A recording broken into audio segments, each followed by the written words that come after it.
On dit que chaque personne porte une chaîne invisible. Mais ce que personne n'admet, c'est que cette chaîne n'est pas soutenue par le monde, mais par les regards que l'on permet de nous définir. C'est comme marcher avec un fil attaché au cou et laisser n'importe qui, même ceux qui ne signifient rien, le tirer quand il veut. Cela devient une routine, une habitude, une identité. Et le pire, c'est qu'on le normalise. On pense que vivre en fonction du jugement des autres est une partie naturelle de l'existence, alors qu'en réalité c'est la forme la plus silencieuse d'auto-abandon. Si tu es honnête avec toi-même, tu sais que tu t'es modelé plus souvent par peur que par conviction. Tu as dit oui quand tu voulais dire non. Tu as souri pour éviter le conflit. Tu as agi pour t'intégrer, pas pour être. Et il arrive un moment où le mensonge de plaire pèse plus lourd que le rejet que tu essaies d'éviter. C'est là que commence la fracture interne, la distance entre ce que tu es et ce que tu montres. Cette distance est la prison. Le stoïcisme ne va pas caresser ton ego. Il n'est pas là pour te dire que tout va bien. Il est là pour te confronter, pour te montrer que tant que tu vivras attaché à l'opinion des autres, tu n'auras pas de paix, tu n'auras pas de direction et tu n'auras pas non plus d'identité. Cette vidéo n'est pas pour ceux qui veulent se sentir bien. Elle est pour ceux qui veulent être libres, pour ceux qui en ont assez de se trahir pour plaire, pour ceux qui commencent à réaliser qu'il est toujours plus cher de se perdre soi-même que de perdre quelqu'un d'autre. Ici, tu vas comprendre comment récupérer ta souveraineté personnelle, comment arrêter d'être un reflet et redevenir une présence. Nous allons briser les impulsions, démonter les croyances, te sortir de la tête d'esclave et te mener à l'esprit qui pense, décide et agit sans trembler face aux opinions externes. Si tu restes jusqu'à la fin, ce ne sera pas parce que ce scénario est beau, mais parce que tu as besoin de récupérer ce que tu as perdu sans t'en rendre compte. Ton autonomie, ta paix et ton unité avec toi-même. Et cela commence aujourd'hui. 1. Lâche le besoin d'approbation. C'est curieux comment les gens vivent comme s'ils portaient un miroir accroché à leur poitrine. Un miroir qui ne reflète pas leur visage, mais le visage des autres. Chaque pas qu'ils font dépend de ce que ce miroir leur renvoie, comme si l'image des autres était une boussole qui décide vers où marcher. Mais ce miroir est sale, cassé, déformé, et pourtant beaucoup s'agenouillent devant lui, attendant une validation qui n'arrive jamais complète. Et plus ils la cherchent, plus ils deviennent petits. C'est la prison la plus ancienne de l'être humain, vouloir plaire pour se sentir suffisant. Le besoin d'approbation n'apparaît pas de nulle part, il se construit. Il grandit depuis l'enfance, quand tu apprends que bien te comporter te donne de l'attention, que répondre aux attentes te donne de l'affection, que éviter les conflits te maintient en sécurité. Le problème est que l'on traîne ces règles invisibles jusqu'à l'âge adulte, où elles ne sont plus utiles, seulement limitantes. Tu commences à mesurer chaque mot, chaque geste, chaque décision en fonction du possible jugement externe. Et le pire est que tu ne sais même pas qui te juge, tu supposes simplement que quelqu'un pourrait le faire. Cette peur te rend obéissant aux regards imaginaires et esclave des opinions qui changent selon le vent. Et tu le sais. Tu sais que tu te fatigues, que tu t'épuises en essayant de plaire à tout le monde, que tu finis par te trahir pour éviter l'inconfort, mais tu répètes quand même le schéma. Pourquoi ? Parce que tu cherches la permission que tu ne t'es pas encore donnée, la permission d'être toi-même. Lâcher le besoin d'approbation n'est pas une jolie phrase, c'est un acte violent contre l'ego complaisant qui te maintient docile. C'est briser l'impulsion automatique de te demander ce que dira quelqu'un d'autre. C'est apprendre à t'écouter d'abord, même quand les autres ne comprennent pas ton chemin. C'est arrêter de demander une validation pour exister. Celui qui vit pour plaire devient un contorsionniste émotionnel qui se plie, s'adapte, se rétrécit pour ne pas briser les attentes des autres. Mais en le faisant, il se brise lui-même. Et c'est là que tu dois être brutalement honnête. Ton besoin d'approbation te coûte la liberté, l'énergie, le temps et surtout l'authenticité. Le stoïcisme t'enseigne quelque chose d'inconfortable mais libérateur. Tu ne peux pas contrôler ce que les autres pensent de toi, et consacrer ta vie à le gérer est inutile. L'opinion des autres ne définit pas ta valeur, ne détermine pas ton destin et ne mérite pas de gouverner ton comportement. L'approbation externe est instable parce qu'elle dépend des esprits qui changent constamment. Et si ton identité dépend de cela, tu vivras dans un va-et-vient émotionnel sans fin. Ta tâche n'est pas de plaire à tout le monde, ta tâche est de te respecter toi-même. Celui qui se respecte ne se soumet pas, ne mendie pas l'attention, ne cherche pas à être compris par tous, parce qu'il comprend que la vie ne fonctionne pas ainsi. Tu n'as pas besoin d'applaudissements pour avancer, tu as besoin d'une colonne vertébrale. Quand tu commences à lâcher ce besoin, tu te rends compte de quelque chose d'important. La plupart des gens sont trop occupés à penser à eux-mêmes pour te juger en profondeur. Ce que tu crains tant n'existe que dans ton esprit. La liberté commence quand tu arrêtes d'agir pour le public et que tu commences à agir pour ton but. Les gens respectent celui qui ne se traîne pas pour obtenir l'approbation, celui qui maintient sa posture, celui qui ne sacrifie pas son identité pour s'intégrer. C'est la force que tu veux construire, la force qui crée le respect sans le demander. 2. Observe ton envie de plaire. Parfois, l'esprit fonctionne comme un chien dressé qui anticipe tout. Dès que quelqu'un fronce les sourcils, tu essaies déjà de le réparer. Dès que quelqu'un change de ton, tu modères déjà tes mots. Dès que tu ressens une tension minimale, tu offres déjà des explications, des excuses ou des faveurs que personne n'a demandées. Cette envie automatique de plaire est comme un réflexe conditionné qui te fait te sentir responsable de l'état émotionnel des autres, même quand cela n'a rien à voir avec toi. C'est épuisant, c'est usant, et pire encore, c'est invisible si tu ne l'observes pas de face. Plaire semble gentil, mais à l'excès, cela devient une forme d'auto-abandon. Ce n'est pas de la générosité, c'est de la peur déguisée.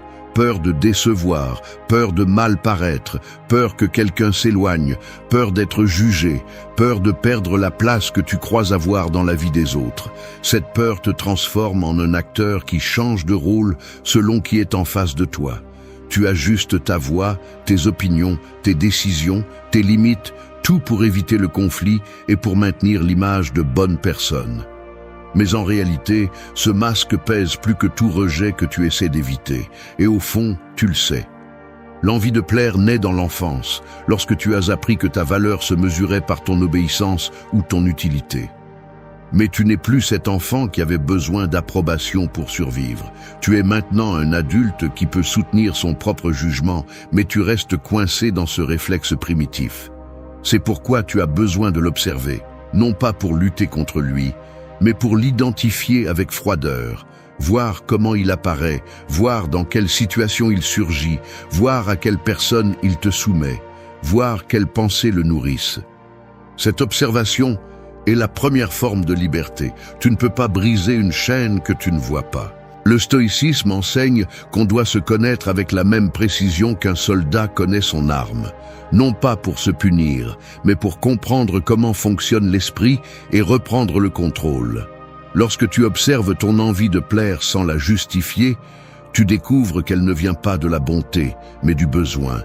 Tu n'aides pas par vertu, tu aides par peur. Tu ne cèdes pas par générosité, tu cèdes pour éviter la tension. Et quand tu comprends cela, tu peux arrêter de réagir comme un automatique et commencer à répondre comme quelqu'un avec son propre jugement. Si tu n'observes pas cette envie, tu deviens quelqu'un qui est toujours en dette envers toi-même. Chaque fois que tu plais quand tu ne le veux pas, tu te retires un morceau d'authenticité. Chaque fois que tu te tais pour ne pas déranger, tu t'éloignes un peu plus de ta vraie voix. Chaque fois que tu cèdes pour maintenir la paix externe, tu perds la paix interne. Et il arrive un moment où tu te rends compte que tu ne sais plus qui tu es, sans le rôle de plaire. C'est le point où tu dois t'arrêter, respirer et commencer le travail sérieux de reconstruction. Observer ton envie de plaire signifie remettre en question tes automatismes, signifie te dire la vérité inconfortable. Tu n'as pas l'obligation de soutenir le confort émotionnel de personne. Tu n'as pas à adoucir ta présence pour que les autres ne se sentent pas en insécurité. Tu n'as pas à t'adapter pour maintenir des liens qui ne se soutiennent pas eux-mêmes. Plaire ne te protège pas, cela te dilue. Commence à regarder quand cette envie surgit, ce qui l'active, ce que tu ressens dans ton corps quand elle apparaît. Cette conscience est le pouvoir, parce que celui qui s'observe se gouverne. 3. Fais confiance à ton propre jugement. L'esprit humain ressemble parfois à un feu de signalisation qui ne décide jamais de passer au vert. Il reste clignotant en jaune, attendant un signal externe pour confirmer s'il est sûr d'avancer. Et ainsi passent les secondes, les minutes, des années entières arrêtées, face à des décisions que tu aurais pu prendre avec conviction, mais que tu as laissées au jugement des autres. Faire confiance à ton propre jugement n'est pas facile quand toute ta vie on t'a appris à douter de toi, à regarder vers l'extérieur, à chercher une opinion avant une impression interne. Mais si tu ne retrouves pas cette confiance, tu continueras à vivre comme un passager dans ta propre vie. Le manque de confiance en ton jugement ne vient pas de l'incompétence, mais de l'habitude. Tu t'es habitué à demander ce que les autres feraient, à consulter même ce que tu savais déjà, à demander la permission d'agir, comme si tes décisions nécessitaient une approbation préalable. Cette habitude te fait te sentir en sécurité, mais elle te rend aussi dépendant. Parce que chaque fois que tu délègues ton jugement, ta voix intérieure s'affaiblit un peu plus. Et ensuite tu te demandes pourquoi il est difficile pour toi de prendre une décision. C'est simple, tu n'exerces pas ta capacité à le faire. Le stoïcisme enseigne que la clarté vient de l'intérieur, pas de l'extérieur. Tu ne peux pas appeler opinion ce que tu répètes sans réfléchir. Tu ne peux pas non plus appeler décision ce que tu fais pour éviter de te sentir mal. Une vie guidée par le jugement des autres devient un puzzle assemblé par d'autres mains. Peut-être qu'il semble beau de l'extérieur, mais il ne se sent pas propre de l'intérieur. Et la vérité est que personne ne peut te dire ce qui est bon pour toi, parce que personne ne connaît tes limites, ton histoire, tes blessures, ni tes valeurs comme toi. Lorsque tu permets aux autres de décider pour toi, tu renonces à la responsabilité la plus sacrée, te gouverner. Faire confiance à ton propre jugement implique de faire des erreurs. Et c'est là que beaucoup se paralysent. Ils croient que se tromper est un signe d'incapacité, alors qu'en réalité, c'est une preuve d'autonomie. Si chaque décision que tu prends dépend de l'approbation externe, tu ne sauras jamais si tu as agi par conviction ou par peur. Le jugement s'affine en prenant de vraies décisions, pas en évitant les risques. Chaque fois que tu décides pour toi, tu renforces la voix que tu étouffais auparavant. Et cette voix devient un guide lorsque le monde devient bruyant. Tu dois être brutalement honnête avec toi-même. Le monde ne te donnera pas la permission de te faire confiance. Au contraire, beaucoup préféreront que tu continues à douter, car une personne incertaine est facile à manipuler, facile à diriger, facile à modeler. C'est pourquoi la confiance en ton jugement est un acte de rébellion silencieuse. C'est dire « je sais qui je suis et je sais ce que je fais, même si tu n'aimes pas, même si tu ne comprends pas ». Cette attitude dérange ceux qui bénéficient de ton indécision, mais elle renforce ton âme, ce qui est important. Fais confiance à ton jugement, même quand il tremble. Fais confiance à ta perception, même quand les autres ne la partagent pas. Fais confiance à cet instinct qui apparaît avant que tu ne le rationalises. Cet instinct est souvent plus honnête que n'importe quel conseil que tu reçois. Et il ne s'agit pas d'ignorer les opinions utiles, mais de ne pas les placer au-dessus de ta vérité. Écoute, évalue et décide toi-même, parce que si tu échoues, tu corriges, et si tu réussis, tu avances. Mais dans les deux cas, tu grandis à partir de ta propre racine. Lorsque tu retrouves confiance en ton jugement, tu commences à marcher avec une autre posture. Ta voix sonne différemment, tes décisions sont plus fermes, ta présence devient plus solide.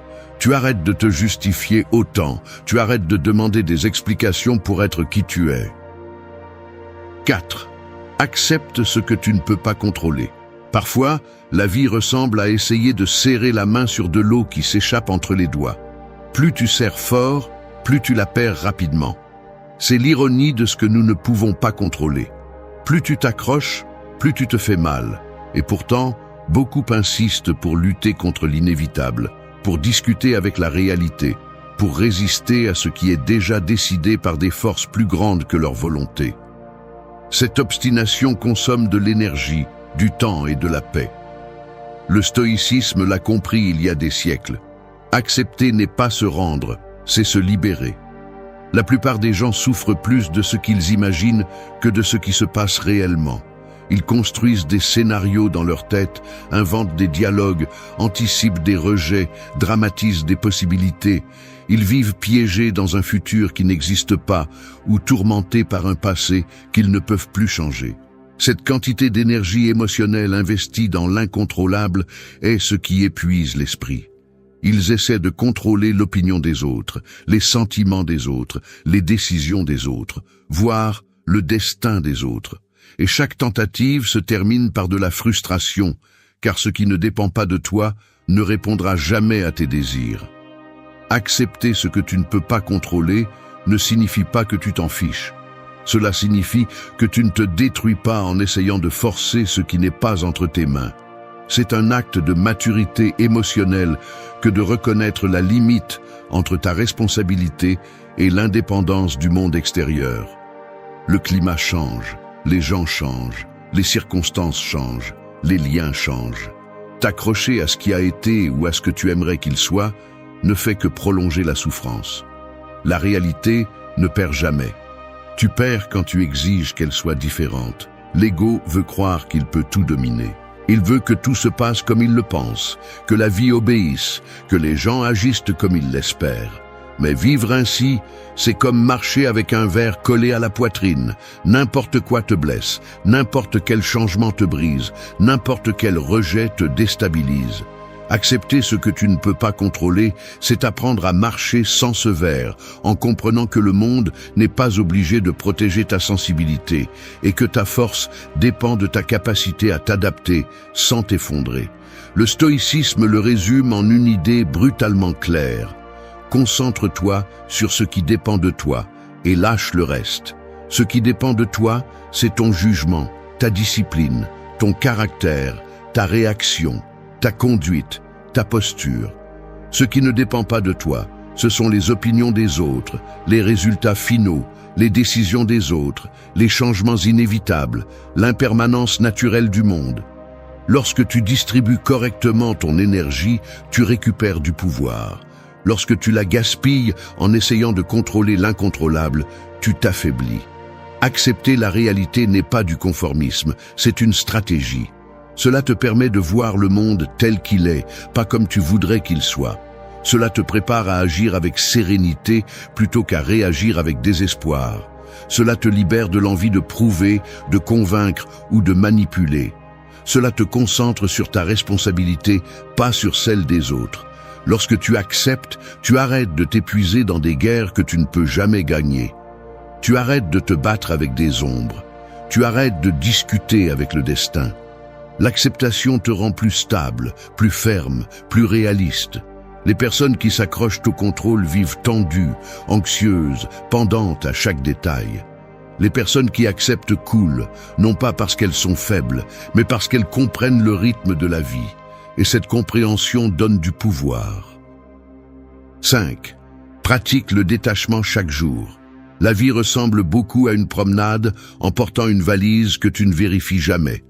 Un jour, tu l'ouvres et découvres qu'elle est pleine de choses que tu n'as pas choisies, de poids dont tu n'as pas besoin et de souvenirs qui ne t'appartiennent plus.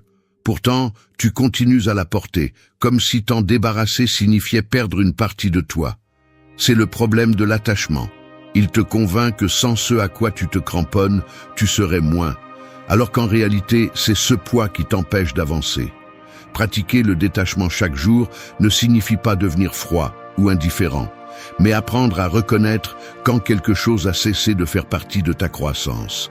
La plupart s'accrochent par peur, pas par amour. Peur d'être seul, peur de se tromper, peur de perdre, peur d'affronter le vide qui reste lorsque tu lâches ce qui te faisait te sentir en sécurité. Cette peur crée des chaînes invisibles qui te lient à des personnes, des situations, des croyances et des habitudes qui n'ont plus de sens dans ta vie. Et plus tu t'accroches, plus tu t'épuises, car rien n'est conçu pour être éternel. La vie bouge, change, tourne. Celui qui ne lâche pas stagne. Le stoïcisme comprend le détachement comme une discipline quotidienne, pas comme un acte occasionnel. Cela signifie observer sans possession, apprécier sans obsession, aimer sans dépendance.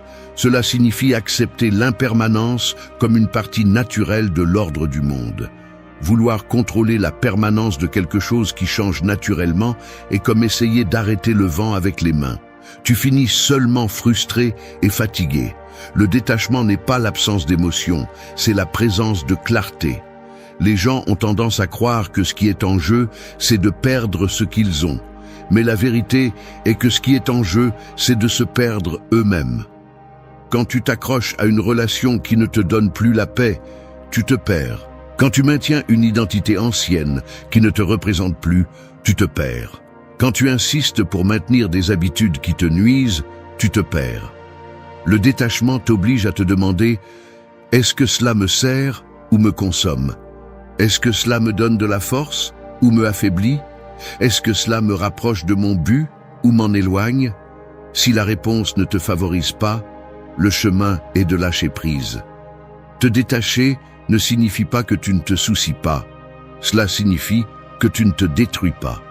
C'est comprendre que tu peux aimer sans posséder, que tu peux profiter sans t'accrocher, que tu peux apprécier sans contrôler.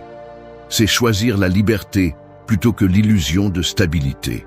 Les personnes qui ne pratiquent pas le détachement vivent en portant un poids émotionnel étranger, des attentes d'autres personnes, des promesses qui n'étaient pas les leurs, des souvenirs qui ont déjà expiré. Cela érode l'identité. C'est pourquoi tant de gens ne savent pas qui ils sont. Ils sont définis par ce qu'ils tiennent, pas par ce qu'ils choisissent. Pratiquer le détachement chaque jour implique de réviser ton intérieur avec la même discipline que tu révises un espace physique. Te demander ce qui doit rester et ce qui doit partir. Décider fermement. Ne pas t'accrocher au passé simplement parce que tu le connais. Ne pas rester là où tu ne grandis plus. Ne pas insister là où il n'y a plus de réciprocité. Et même si cela fait mal, lâcher prise est un acte d'amour-propre. C'est dire à ton âme qu'elle mérite de l'espace, de la clarté et de la légèreté. Le détachement signifie aussi ne pas dépendre du résultat.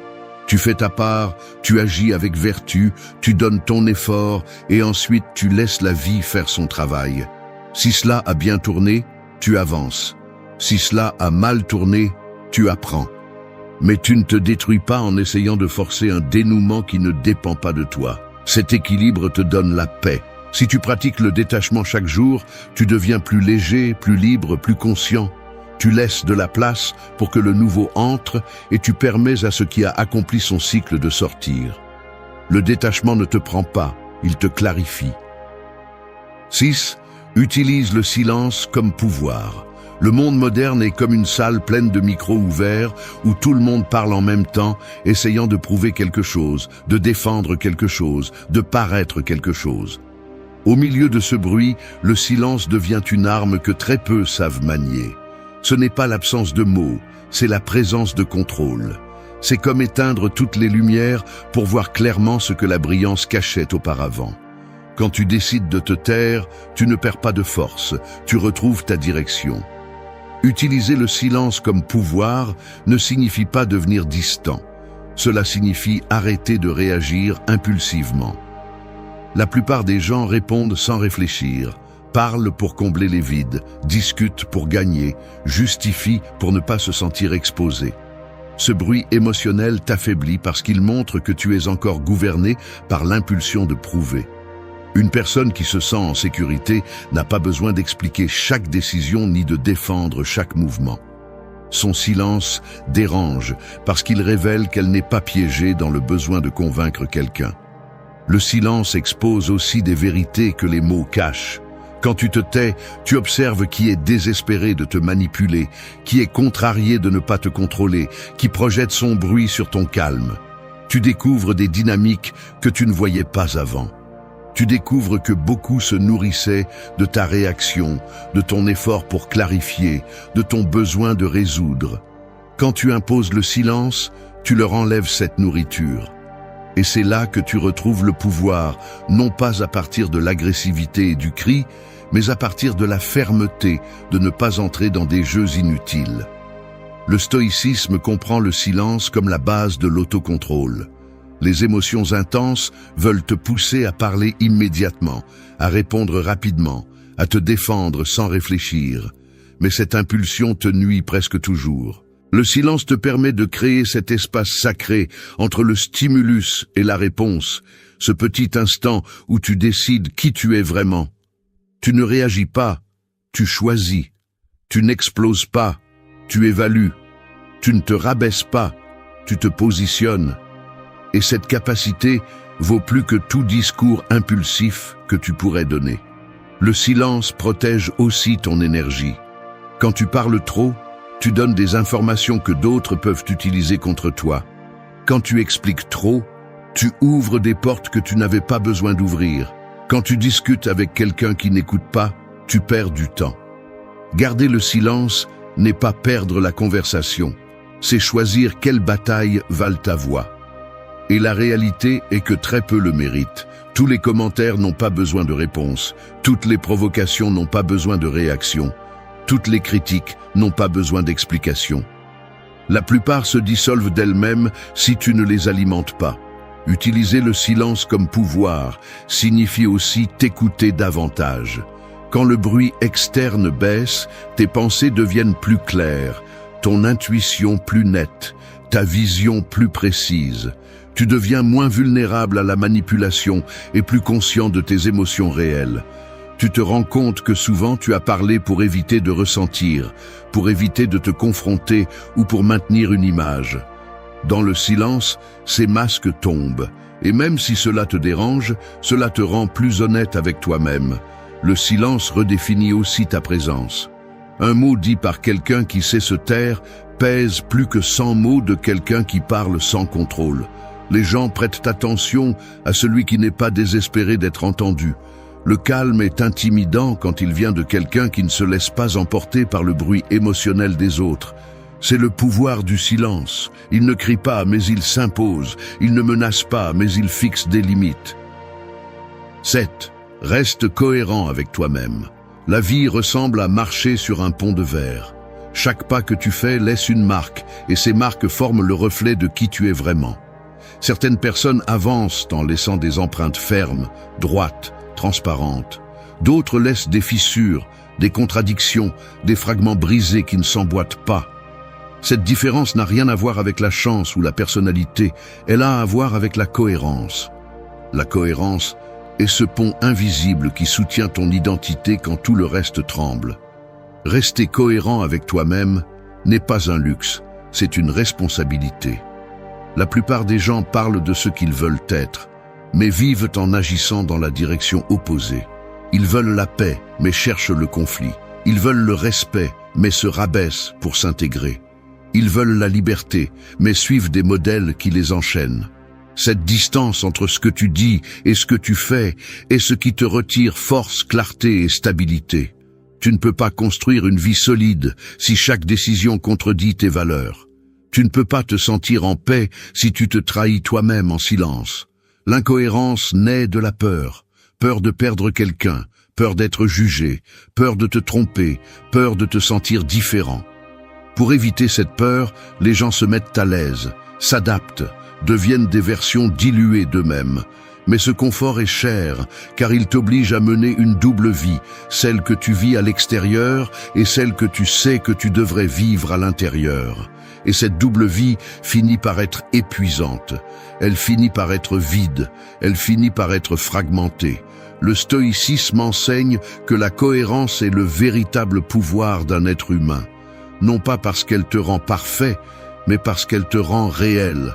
Tes paroles comptent quand tes actions les soutiennent. Ta présence inspire quand ton comportement coïncide avec tes principes. Ta valeur grandit quand tu ne te vends pas pour l'acceptation et que tu ne te contredis pas par peur. La cohérence crée le respect même de ceux qui ne partagent pas ta vision. Parce que les gens reconnaissent quand quelqu'un vit à partir d'un centre solide et non pas du besoin de plaire. Être cohérent ne signifie pas être rigide, cela signifie être honnête. Si tu dis que quelque chose ne te plaît pas, agis en conséquence. Si quelque chose te fait mal, fixe des limites. Si quelque chose ne te sert plus, lâche-le.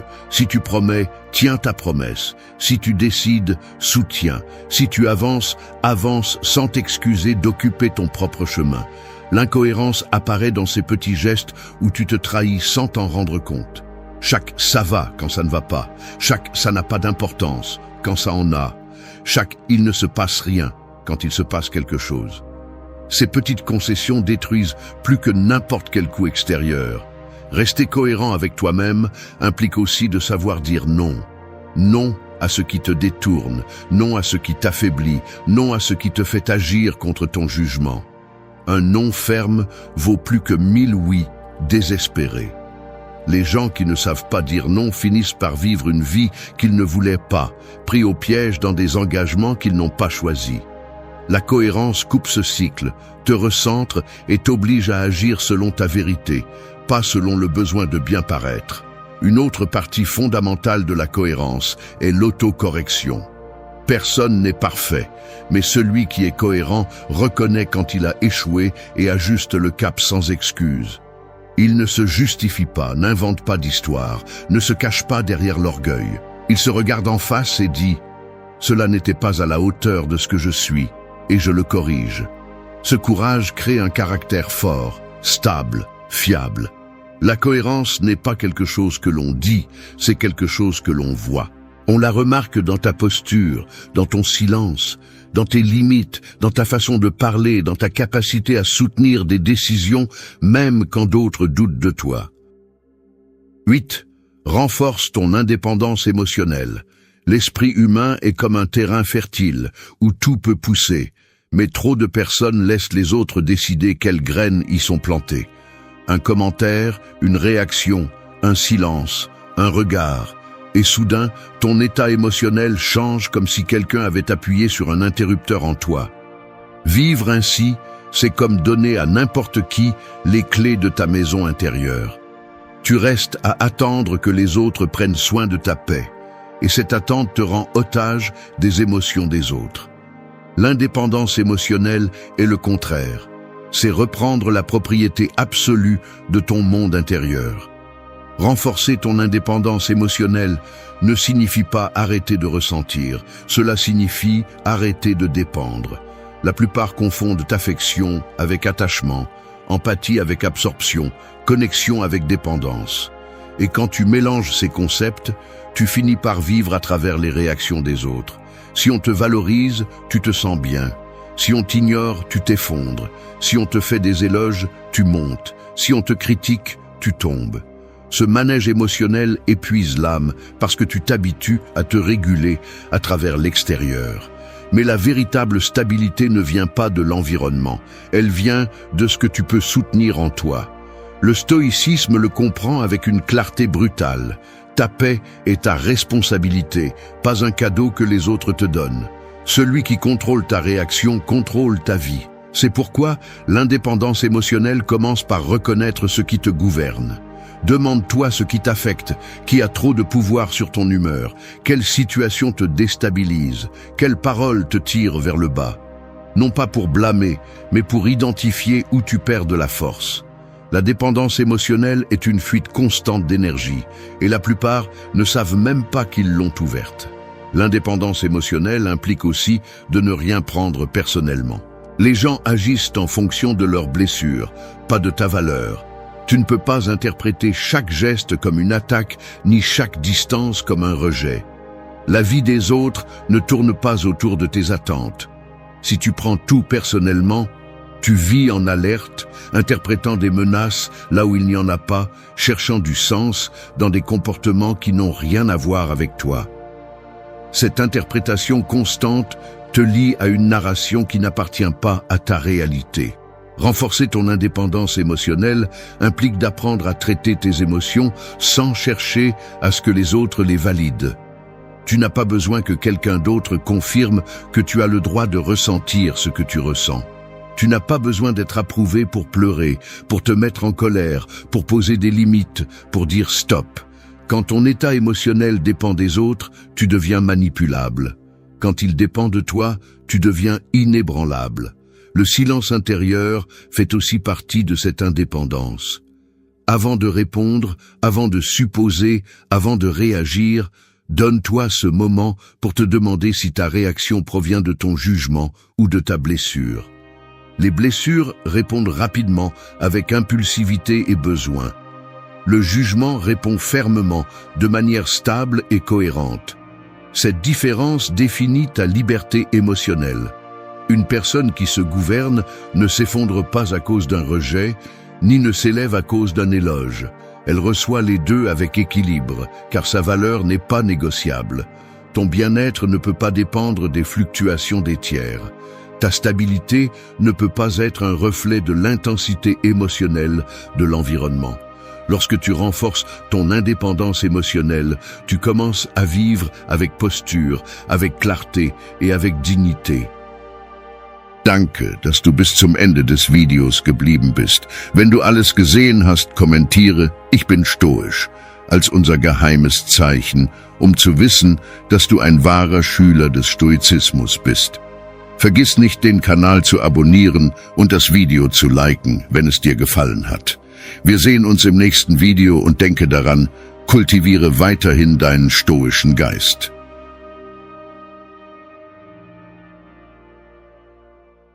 La plupart des hommes tentent de conquérir avec ce qui se voit, mais ceux qui laissent vraiment une empreinte le font avec ce qui se ressent. Ils n'utilisent pas de phrases répétées ni de promesses vides. Ils savent qu'une connexion profonde ne s'impose pas, elle s'éveille. Et cet éveil ne se produit pas par l'apparence, mais par la présence.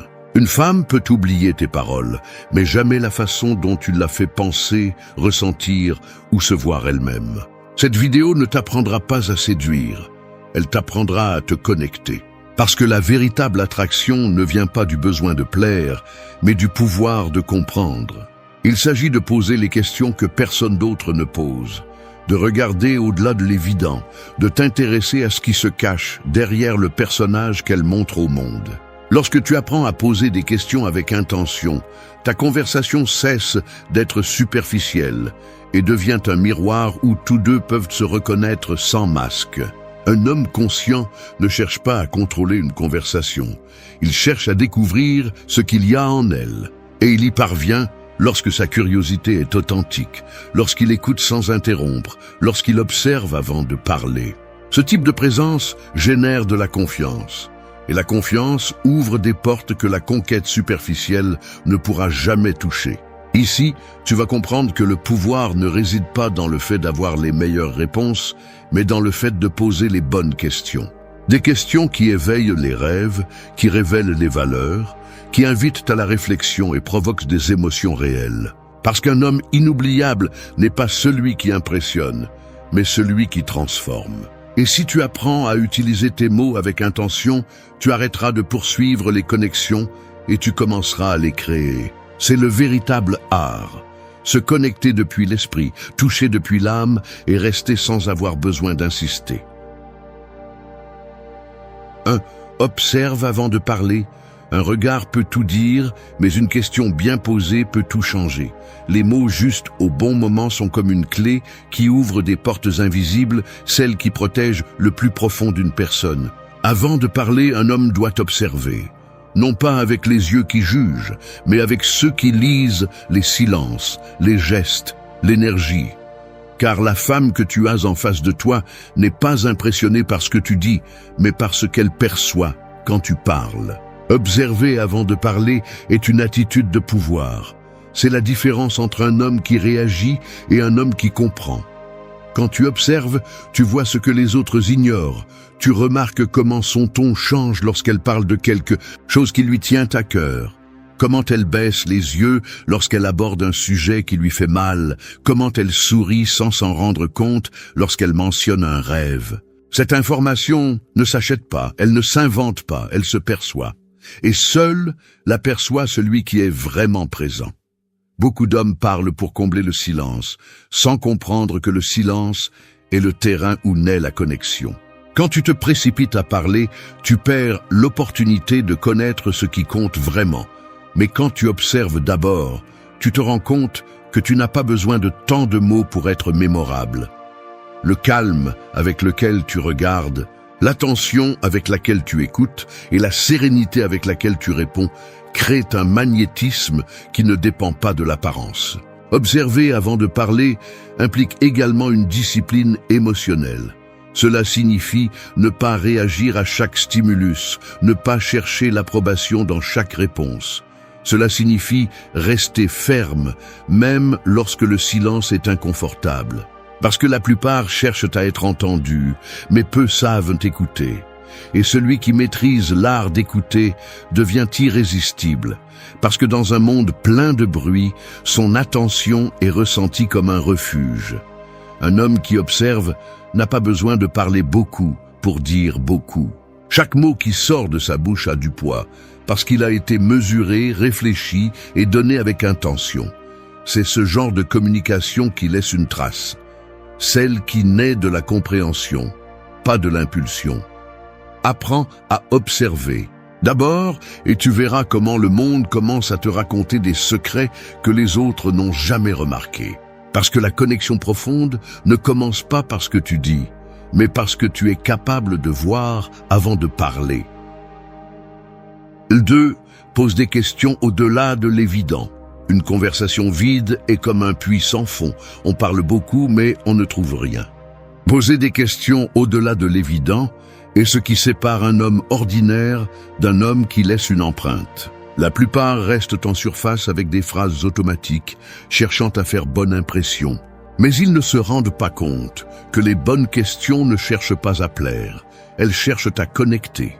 Lorsque tu oses aller plus profondément, toucher des sujets qui révèlent des pensées, des émotions et des rêves, c'est alors que la conversation cesse d'être un échange de mots et devient un échange d'âme. Poser des questions au-delà de l'évident nécessite du courage.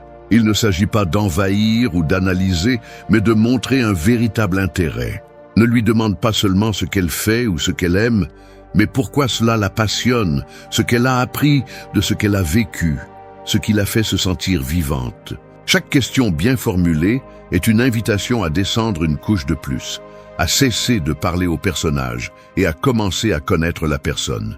Un homme qui sait poser des questions avec intention devient magnétique, car il démontre quelque chose qui est rare, la présence. Il ne pense pas à ce qu'il dira ensuite, il écoute. Il est là, curieux, sans prétention, sans chercher à approuver ou à impressionner. Cette authenticité brise les défenses, éveille la confiance et suscite l'intérêt.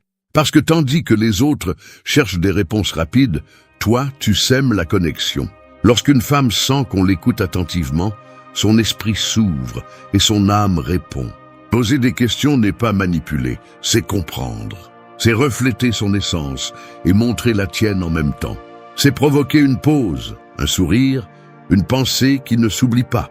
Et quand cela se produit, peu importe le lieu, l'heure ou le contexte, parce que quelque chose de profond a commencé à grandir. Fais de tes questions un pont, pas un piège. Ne cherche pas l'information, cherche la connexion. Pose des questions avec intention, écoute avec le cœur et réponds avec vérité. C'est ainsi qu'un homme cesse d'être un de plus et devient quelqu'un qui fait la différence. Parce que lorsque tu apprends à poser des questions au-delà de l'évident, tu découvres que la véritable conquête n'est pas d'obtenir des réponses, mais d'éveiller des émotions que personne d'autre n'a su toucher. 3. Partage ta vérité. Un miroir propre reflète ce qu'il a devant lui, mais un miroir fissuré révèle la profondeur. Il en va de même pour les êtres humains. Montrer seulement la perfection crée de la distance, tandis que partager ta vérité crée de la connexion. Un homme qui ose parler avec authenticité, sans masque ni posture, dégage une force qu'il n'a pas besoin de prouver. Car la véritable attraction ne naît pas de l'apparence, mais de la transparence avec laquelle tu vis. Partager ta vérité ne signifie pas tout dévoiler ni te transformer en confessionnal. Cela veut dire parler à partir de ce que tu es réellement et non de ce que tu crois que l'autre veut entendre. C'est oser raconter ce que tu as appris de tes erreurs, ce que tu as eu du mal à surmonter, ce que tu cherches encore à comprendre. Non pas pour susciter la pitié, mais pour montrer que tu as une histoire, que tu es tombé et que tu t'es relevé, que tu sais ce que c'est de ressentir et de continuer à avancer. Cette vulnérabilité bien exprimée ne t'affaiblit pas. Au contraire, elle montre ta maturité émotionnelle. Les femmes perçoivent avec précision si un homme parle depuis son ego ou depuis sa vérité. La différence réside dans l'énergie. L'ego cherche l'approbation, la vérité cherche la compréhension. Quand tu parles avec l'ego, ton message sonne faux. Quand tu parles avec ton essence, les mots coulent naturellement. Et c'est cela qui captive, qui rend une conversation mémorable. Un homme qui partage sa vérité ne craint pas le jugement. Il sait que l'authenticité ne sera pas toujours comprise, mais qu'elle sera toujours respectée. Cette force intérieure, cette sérénité avec laquelle il assume ce qu'il est, crée un type d'attraction différent. Non pas celle qui cherche à conquérir, mais celle qui donne envie de rester. Car la véritable confiance ne se construit pas avec des compliments, mais avec l'honnêteté. Parler avec vérité te protège aussi des jeux superficiels. Cela te permet d'attirer ceux qui apprécient ton essence et d'éloigner ceux qui ne cherchent qu'une façade. Cela te rend cohérent, stable, prévisible dans ton intégrité.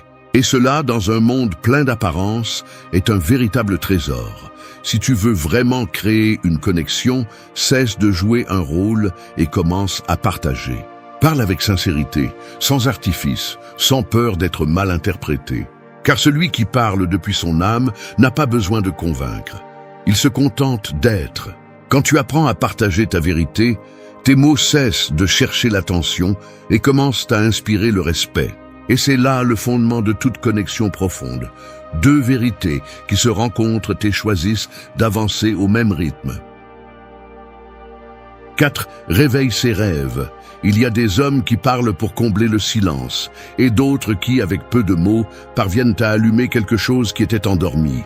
Réveiller les rêves d'une femme n'a rien à voir avec la convaincre de quoi que ce soit, mais plutôt avec lui rappeler ce qu'elle savait déjà, mais avait oublié. Un homme qui inspire n'a pas besoin de le crier. Sa présence le communique déjà, parce que là où d'autres cherchent l'attention, lui cherche la profondeur. Et là où beaucoup essayent d'impressionner, lui essaie de réveiller. Lorsque tu deviens le genre d'homme qui parle avec conscience, tes paroles cessent d'être du bruit et se transforment en signaux. Chaque phrase, chaque question, chaque geste peut devenir une étincelle qui réactive sa foi en elle-même. Une femme ne tombe pas amoureuse de celui qui la distrait, mais de celui qui la fait réfléchir, de celui qui lui redonne la motivation, de celui qui lui montre qu'il reste encore des choses à accomplir. C'est là le pouvoir de réveiller les rêves, provoquer un mouvement intérieur, sans avoir besoin de pousser. Mais avant de pouvoir réveiller les rêves de quelqu'un, tu dois avoir réveillé les tiens. Personne ne peut t'inspirer s'il vit endormi dans sa propre médiocrité. Si tu ne sais pas où tu vas, tu ne peux aider personne à trouver son chemin. Réveiller les rêves commence par ton propre exemple, par la façon dont tu marches, parle et vis avec un but. Lorsqu'une femme sent que ton énergie est alignée avec quelque chose de plus grand que toi, son attention se focalise naturellement. La cohérence attire plus que n'importe quel joli mot. Réveiller ses rêves n'est pas lui promettre le ciel, c'est lui montrer qu'elle peut l'atteindre par elle-même. C'est reconnaître son potentiel, la faire réfléchir sans rien imposer, la pousser à regarder ce qu'elle a évité. Tu n'as pas besoin de lui donner des solutions, juste de lui poser les questions qui réveillent son feu intérieur. Qu'est-ce qui te ferait vraiment te sentir vivante? Qu'as-tu arrêté de faire par peur? Quelle version de toi-même repousses-tu? Des questions comme celle-ci ne cherchent pas à contrôler, elles cherchent la vérité. Dans un monde rempli de relations superficielles, un homme qui aide une femme à se reconnecter à son essence devient impossible à oublier. Parce qu'elle ne se souviendra pas de lui pour ce qu'il a dit, mais pour la façon dont il l'a fait se sentir avec elle-même. Sa présence devient un point de référence, un rappel de son pouvoir, de sa valeur, de ce qu'elle mérite. Et quand tu réussis cela, tu n'as pas besoin d'insister, parce qu'elle sentira elle-même la connexion. Réveiller les rêves d'une femme n'est pas essayer d'être son sauveur. C'est être un compagnon de croissance, quelqu'un qui partage une vision, qui stimule sans dominer, qui écoute sans corriger. C'est lui donner de l'espace pour être plus, sans craindre qu'elle brille. Lorsque tu aides une femme à s'étendre, son énergie t'élève aussi. Il n'y a pas de compétition, il y a de l'évolution. Ton rôle n'est pas de lui construire des ailes, mais de lui rappeler qu'elle en a déjà.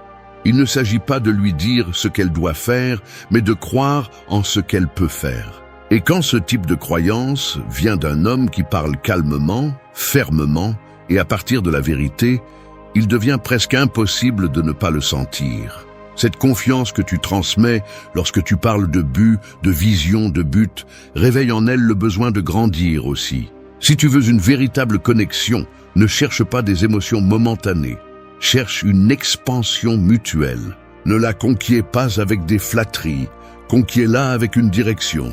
Parce qu'un homme qui inspire des rêves n'a pas besoin de demander de l'amour, sa seule présence le provoque. Et quand tu réussis cela, l'attraction cesse d'être physique et devient quelque chose de plus profond. Une union entre deux personnes qui se rappellent mutuellement ce qu'elles sont capables d'être. 5. Défends tes valeurs. Un arbre peut perdre ses feuilles, mais si ses racines sont solides, aucun vent ne peut l'arracher. Il en va de même pour un homme. Dans un monde où beaucoup changent d'avis pour s'intégrer ou par peur de se retrouver seul, rester fidèle à ses valeurs est une déclaration silencieuse de force. Les femmes ne sont pas attirées par celui qui essaie de plaire à tout le monde, mais par celui qui a une boussole interne si claire qu'elle ne dévie ni par flatterie ni par pression. Défendre tes valeurs ne signifie pas être inflexible ou arrogant. Cela signifie avoir des principes qui guident tes décisions même lorsque personne ne te regarde. Cela signifie dire non quand quelque chose va à l'encontre de ce que tu es, même si cela te coûte l'approbation de quelqu'un. Car celui qui n'a pas de limite morale devient prévisible, et ce qui est prévisible cesse de générer du respect. Un homme qui se tient avec sérénité, qui sait ce qu'il représente, éveille un mélange de curiosité et de sécurité chez l'autre personne.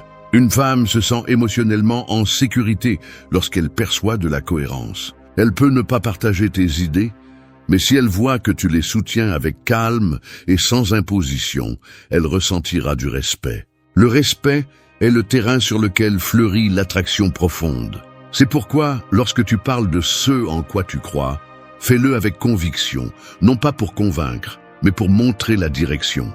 Cette fermeté sans agression communique plus que 1000 promesses. Le problème est que beaucoup d'hommes confondent adaptabilité et faiblesse. Ils pensent que pour se connecter, ils doivent être d'accord sur tout, sourire à ce qu'ils n'approuvent pas et taire ce qu'ils pensent vraiment. Mais ce qui crée la connexion n'est pas de feindre l'affinité, c'est de montrer l'authenticité. Si tu as des valeurs claires et que tu les vis, tu n'as pas besoin de les imposer, juste de les incarner. Ton exemple parlera plus fort que n'importe quel argument. Défendre tes valeurs implique également de protéger ton énergie. Il ne s'agit pas seulement d'idées, mais aussi d'actions. C'est prendre soin de ton temps, de tes limites, de ta parole. Lorsque tu restes ferme dans tes décisions, dans tes habitudes, dans la façon dont tu traites les autres, tu projettes une stabilité émotionnelle qui se ressent. Les femmes remarquent cela. Elles remarquent quand un homme ne se trahit pas pour bien paraître. Et dans un monde plein de contradictions, cette intégrité devient magnétique. Il y aura ceux qui essaieront de te défier, de te provoquer ou de te faire douter. C'est là que ton caractère est mis à l'épreuve. Il ne s'agit pas de discuter, il s'agit de garder son calme. Défends tes principes sans élever la voix, avec la tranquillité de celui qui ne cherche pas à avoir raison, mais à être en paix avec lui-même. Cette sérénité est du pouvoir. Parce que lorsqu'un homme montre qu'il ne se vend pas, ni pour le plaisir, ni pour l'approbation, il gagne quelque chose de plus grand, le respect, l'admiration et la confiance. Défendre tes valeurs ne te rend pas difficile, cela te rend authentique. Cela te distingue de la masse. Et lorsqu'une femme ressent cette cohérence, elle sait qu'elle est face à quelqu'un de réel, quelqu'un qui n'a pas besoin de se déguiser pour être accepté. L'attraction la plus forte ne naît pas du désir, mais de la certitude. Et un homme aux valeurs fermes transmet cette certitude. Il n'est pas le plus bruyant, il est le plus fiable. Il ne cherche pas à briller, il illumine. Alors reste fidèle à toi-même, même lorsque personne ne t'applaudit. Tes valeurs sont ton encre, et si tu apprends à les défendre avec calme et fermeté, tu attireras celui qui vit également avec un but. Parce que celui qui respecte son essence finit entouré de personnes qui respectent la leur. Et cela, plus qu'une connexion, est le début de quelque chose de réel. 6. Réfléchis. Ne juge pas, les gens ne s'ouvrent pas à ceux qui les jugent, ils s'ouvrent à ceux qui les reflètent. Comme un miroir qui ne critique pas l'image qu'il reçoit, il la renvoie simplement avec clarté. Un homme qui apprend à refléter plutôt qu'à juger devient quelqu'un avec qui les gens se sentent en sécurité. Cette sécurité émotionnelle est la base de toute connexion profonde, car lorsqu'une femme sent qu'elle ne sera pas analysée ni corrigée, elle ose se montrer telle qu'elle est. Réfléchir signifie écouter attentivement, non pas dans l'intention de répondre, mais de comprendre. C'est regarder au-delà des mots et comprendre les émotions qui se cachent derrière. C'est savoir que tout ce que quelqu'un dit ne cherche pas une solution. Parfois, il cherche simplement à être écouté sans interruption. Lorsqu'une femme partage quelque chose d'important et que tu l'écoutes sans essayer de la réparer, ce qu'elle perçoit n'est pas de l'indifférence, mais du respect. Juger, en revanche, est le moyen le plus rapide de fermer une porte. Chaque fois que tu corriges, minimises ou compares ce qu'elle ressent, tu lui envoies le message que son monde intérieur n'est pas valide. Et personne ne peut s'ouvrir à quelqu'un qui invalide ses sentiments. Réfléchir est différent.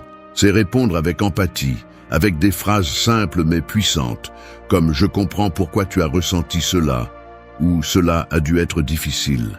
De tels mots construisent la confiance parce qu'ils ne cherchent pas à être les protagonistes. Ils cherchent à se connecter. Être un reflet implique aussi de te connaître. Si tu n'es pas en paix avec tes propres émotions, tu finiras par les projeter sur les autres. Un homme émotionnellement mature ne réagit pas à chaque chose qu'il entend. Il reste calme et observe avant de répondre. Cette retenue, cette sérénité a un pouvoir silencieux. Parce que tandis que d'autres discutent ou corrigent, lui comprend simplement. Et comprendre est un acte d'amour, pas de faiblesse. Lorsque tu reflètes, tu invites l'autre personne à explorer son propre intérieur. Tes réponses, ton langage corporel, ton énergie, lui font sentir qu'elle peut approfondir sans peur. Tu n'es pas là pour la juger, tu es là pour l'accompagner dans sa réflexion. Ce sentiment de liberté émotionnelle est ce qui crée la véritable connexion. Parce que lorsqu'une personne sent qu'elle peut parler avec toi sans avoir à porter un masque, elle reste. Réfléchir, c'est aussi apprendre à ne pas tout prendre personnellement. Parfois, les gens parlent de leur douleur, pas de leur intention. Savoir faire la différence montre la maturité. Lorsque tu écoutes sans réagir, sans te défendre, tu projettes le self-control. Ce calme transforme la conversation, change l'atmosphère et génère du respect. Les femmes le remarquent. Tu ne le dis pas, mais tu le transmets. L'homme qui reflète devient un espace sûr. Sa présence communique la paix, son silence contient, son regard invite. Il n'a pas besoin d'avoir toutes les réponses, car sa valeur n'est pas dans la résolution, mais dans le soutien.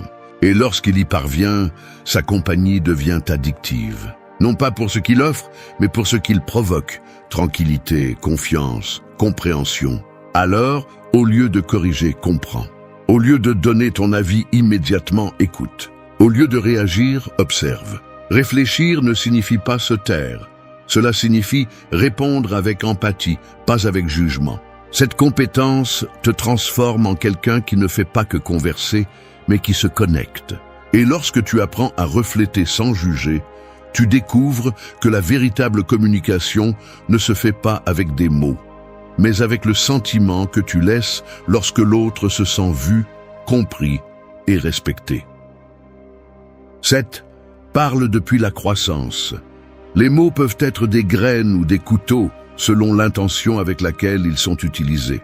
Un homme qui a appris à grandir émotionnellement ne parle pas pour démontrer sa puissance, mais pour partager sa sagesse. Son ton ne cherche pas à s'imposer, il cherche à élever.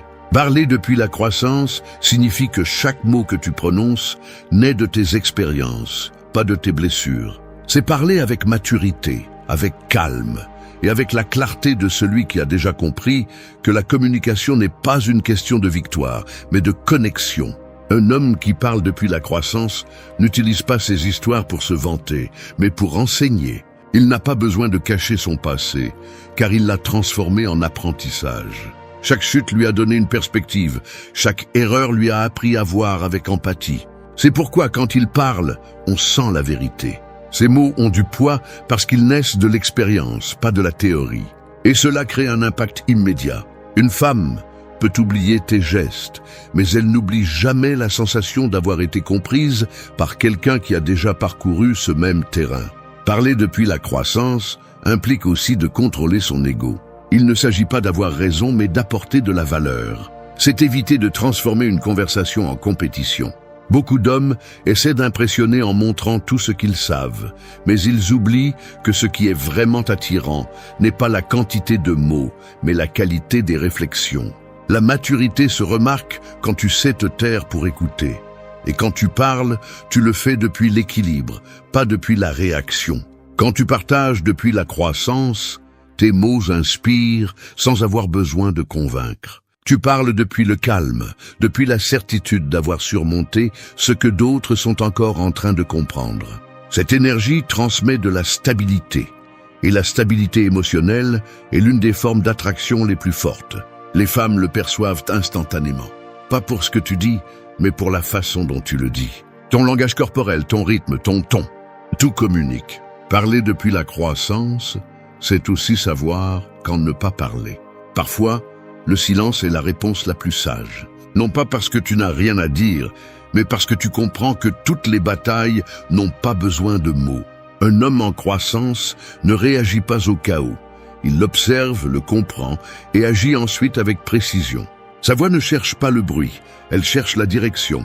Cette sérénité captive plus que n'importe quel discours. Quand tu parles, fais-le avec un but. Utilise tes histoires pour construire, pas pour impressionner. Parle de tes apprentissages sans glorifier la douleur. Partage ce qui t'a transformé, pas ce qui t'a brisé. Montre que tu as appris à lâcher prise, à pardonner, à avancer. Parce que celui qui parle depuis la croissance montre qu'il n'a pas seulement vécu, mais qu'il a évolué. Cette façon de communiquer te transforme en un miroir où d'autres peuvent se voir refléter. Tu inspires sans effort. Tu motives sans donner de conseils. Tu te connectes sans chercher l'approbation. Parce que les mots qui naissent de la croissance ne cherchent pas à briller, ils cherchent à guérir. Et quand une femme perçoit cela en toi, elle comprend qu'elle est face à un homme différent. Quelqu'un qui sait non seulement parler, mais aussi enseigner par sa façon d'être. Parler depuis la croissance est une forme de leadership émotionnel. C'est la preuve que tu as appris à maîtriser ton esprit et ton cœur. Et quand tu atteins ce point, tes mots ne conquièrent plus par le son, ils conquièrent par le sens. Parce que celui qui parle depuis l'évolution ne cherche pas l'attention, il transmet la direction. Et c'est cette voix qui laisse une trace dans n'importe quel cœur. 8. Pratique la présence. Dans un monde où tout le monde veut être entendu, peu savent vraiment écouter. La présence est le nouveau luxe émotionnel.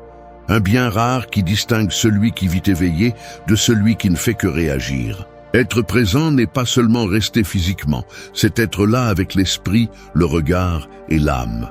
Lorsqu'un homme apprend à pratiquer la présence, son silence devient plus éloquent que n'importe quel discours. Une femme le ressent parce que la présence ne se feint pas, elle se transmet. Pratiquer la présence, c'est maîtriser l'art d'être pleinement dans l'instant. Il ne s'agit pas de penser à ce qu'il faut dire ensuite, ni de se distraire avec le téléphone, mais de faire sentir à l'autre que rien d'autre n'a d'importance à cet instant. Le lien émotionnel naît lorsque ton attention devient un refuge. Une femme remarque quand tu l'écoutes vraiment, quand tu n'entends pas seulement ses mots, mais que tu perçois son ton, ses pauses et son énergie. Ce type d'attention n'est pas oublié, car à une époque de distraction, être écouté sans hâte ressemble à un acte d'amour. Un homme présent ne court pas, ne prétend pas, ne se fragmente pas. Il contrôle son esprit. Son calme crée de l'espace, et c'est dans cet espace que le lien grandit.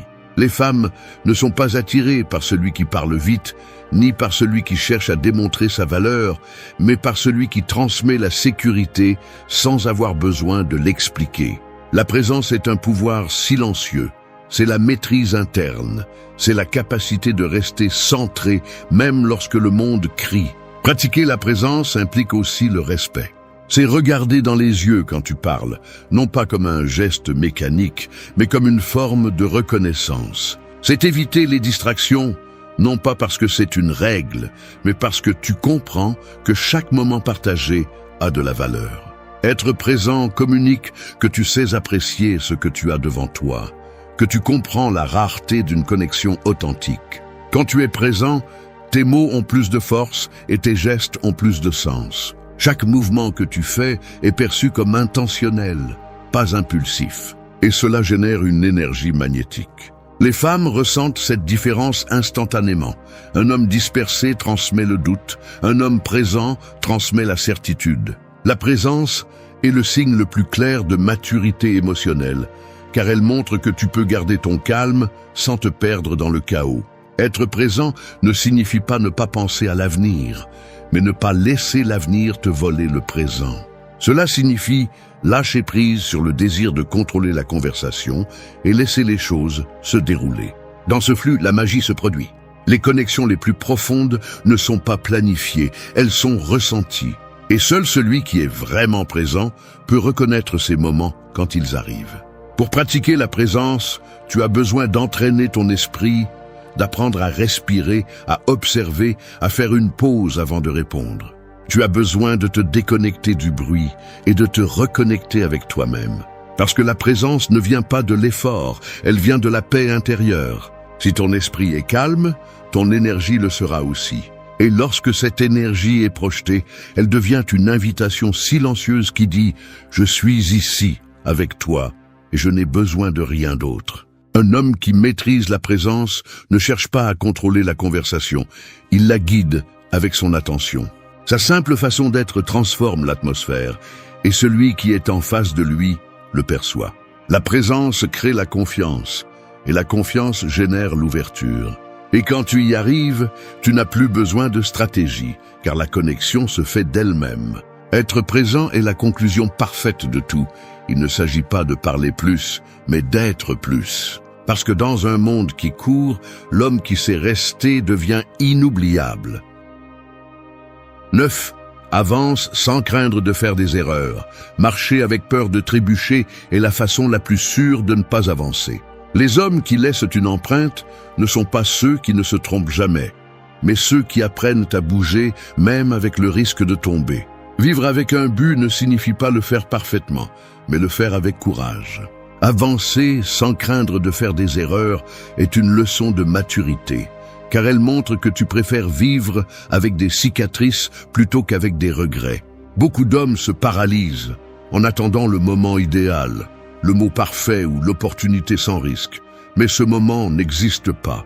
La perfection est une excuse élégante pour ne pas agir. La vie ne récompense pas ceux qui attendent, mais ceux qui osent. Chaque pas, même celui qui te fait trébucher, t'apprend quelque chose qu'aucun succès superficiel ne pourrait t'offrir. Une erreur bien exploitée devient de la sagesse, et la sagesse est ce qui te rend attirant, solide et réel. Quand un homme apprend à bouger avec assurance malgré la peur, il transmet quelque chose qui ne peut pas être feint, la confiance. Non pas la confiance vide de celui qui se vante, mais le calme de celui qui a déjà affronté le chaos et a survécu. Cette énergie attire, car elle montre que tu ne dépends pas du résultat, mais de ton processus. Et ce type de confiance ne s'apprend pas en lisant, il se gagne en agissant. La peur de l'échec est une prison invisible. Elle te fait parler avec prudence, ressentir avec des limites et vivre à moitié. Mais quand tu comprends que l'erreur ne détruit pas ta valeur, mais la façonne, tu te libères. Chaque conversation, chaque tentative, chaque échec devient un pas de plus vers ta version la plus consciente. Les femmes perçoivent cela. Elles ne cherchent pas la perfection, elles cherchent l'authenticité. Un homme qui peut rire de ses erreurs, les analyser et continuer à avancer, projette de la maturité. Avancer sans peur signifie aussi arrêter de te punir pour ce qui n'a pas bien fonctionné. Il n'y a pas de croissance sans friction. Il n'y a pas d'évolution sans erreur. Celui qui craint de se tromper vit en répétition, mais celui qui accepte le risque vit en expansion. Si tu oses agir sans attendre de garantie, ta présence change, ton regard devient plus ferme et tes mots plus sûrs. Parce que tu ne parles plus depuis l'insécurité, tu parles depuis l'expérience. Apprendre à avancer sans peur, c'est aussi apprendre à te pardonner.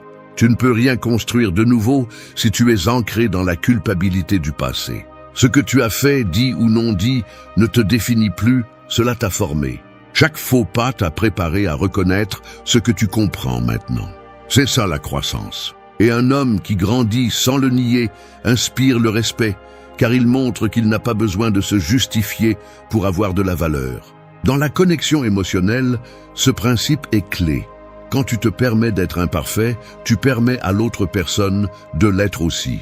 Et dans cet espace d'acceptation mutuelle naît la véritable intimité. Parce que l'amour réel ne naît pas de la perfection, mais de la compréhension. L'homme qui ne craint pas de se tromper devient libre, et cette liberté se ressent. N'attends pas d'avoir tout sous contrôle. Ne mesure pas tes mots par peur de paraître vulnérable.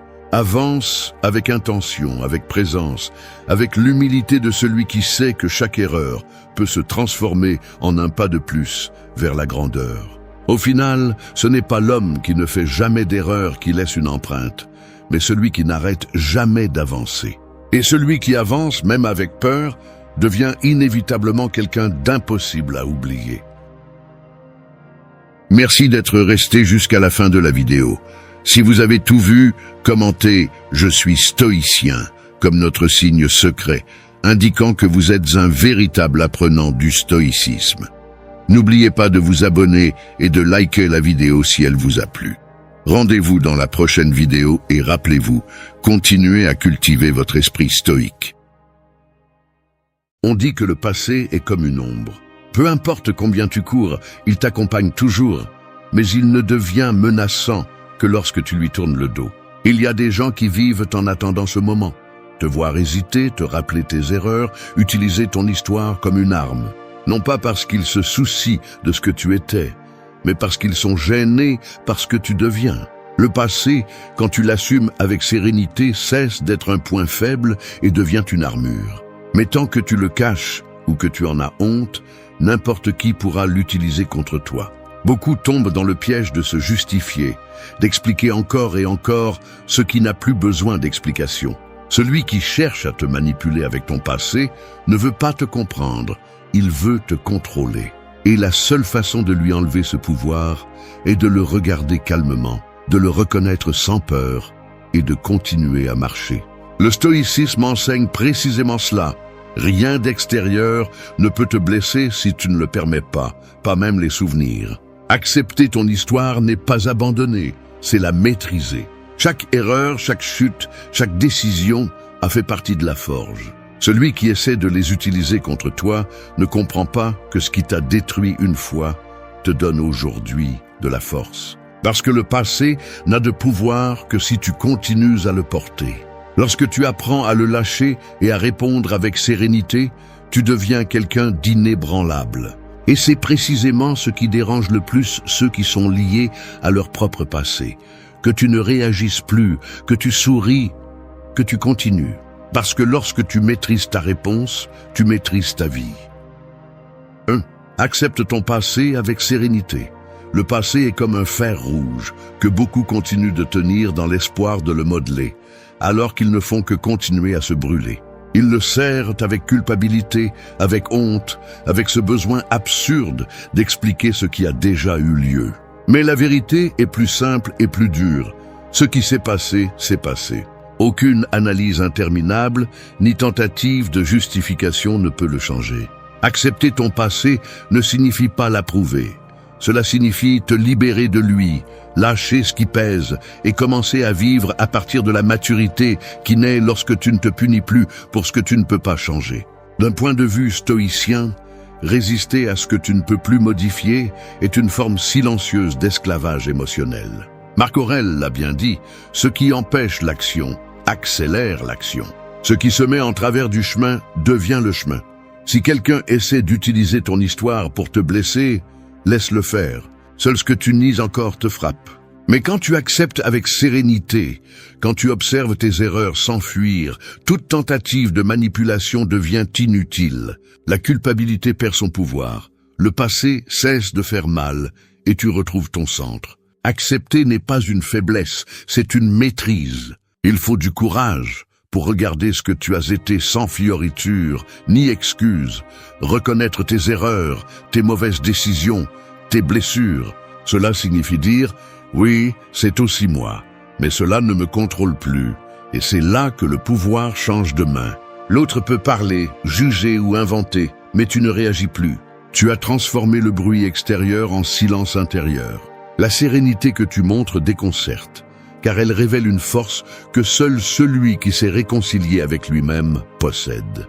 Tu ne cherches plus à te défendre, car tu sais que tu n'as rien à prouver. Pratiquer cette leçon dans la vie quotidienne n'est pas un acte grandiose, c'est une discipline.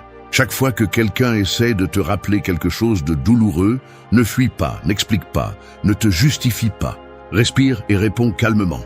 Et c'est du passé et j'ai appris. Parce que cette phrase ne ferme pas seulement une conversation, elle ferme aussi une blessure.